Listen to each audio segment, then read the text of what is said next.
Ever driven 70 plus miles per hour when the speed limit is only 55?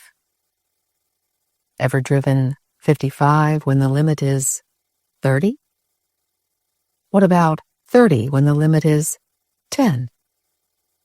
If you've driven for more than a week, the answers are probably yes to all three. Did you actually know that you were speeding? Or did you just not see the speed limit signs? Did knowing or not make a difference to the officer who clocked you? Perhaps, depending on the officer's level of mercy. Some speeders have actually lied, claiming that they didn't see the sign. For them, their law-breaking was fully intentional, choosing to, and then adding sin upon sin by again choosing to lie about it. For the drivers who actually didn't see the signs, speeding was still speeding, just unknowingly. We've each probably been in both of those scenarios. On my usual errand run drive, there's a stretch of highway with a speed limit of 70. Then, when turning onto another highway, the speed limit is 55.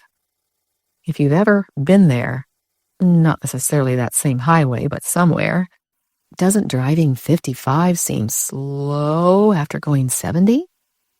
Since we just want to get to our destinations, we sometimes don't want to slow down. Many typically do, since we don't want to get speeding tickets, and because we want to be law-abiding citizens. When first on that second highway, I wished I'd not seen the 55 sign, so I could continue going 70 with a, quote, clean conscience. But would that really make a difference? Would ignoring the sign remove it? And would it change the speed limit? Wouldn't I still be speeding, sign or not? Of course. And especially now that I know that sudden change in signage, I can no longer truly claim, at least in good conscience, any speed limit ignorance. Would putting up more 55 signs help? Those might indeed draw attention. But for those whose intention it is to ignore speed limits, it might simply increase driver rebellion. That's just one example from daily life on planet Earth. But the same concept applies to our lives in the spiritual realm. Like, have you ever learned something then later wished that you hadn't? Warnings about alcohol, buying, and competition are often the unwelcome ABCs. But then there are the Ds. This time not about driving limits, but the limits of diet and dress. What about the dangers of drama and dancing? Ever rejected such alphabetical counsel? Why do cautions and limits upset us so? Usually it's because we like the things we're being cautioned about. It's similar to how we like to speed. And once we've heard the truth, conscience is awake, so we can't continue to speed along, oblivious to the light that just shined upon our minds. But would ignoring the light remove it? Would ignoring the truth omit its existence, thus remove the sin?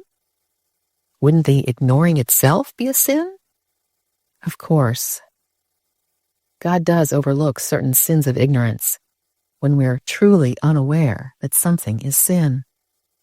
But when we choose to be unaware, that's indeed a very different story. Just like the laws of the land are there to daily protect us, God's law is also protective. Turning a blind eye and a deaf ear can be disastrous, for God is lovingly telling us, through the Bible and other heavenly counsel, that He loves us. People who dare to share do so because they care. The devil has taunted many messengers with thoughts like, "Who do you think you are?" and "Don't say that, you might offend." Many have thus been silenced. But those who share warnings anyway are those who love humanity enough to figuratively knock on doors when they're seeing that homes are spiritually ablaze, instead of whispering, "Fire," from afar, for fear of disturbing someone's sleep. Silence out of fear of what others might think is selfish silence. It shows that one cares more about being liked or maintaining his or her reputation than about others' eternal salvation. Let's heed God's law on the highway to heaven.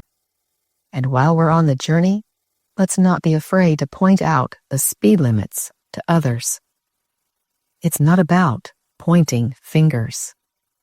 It's about caring enough to point out the way.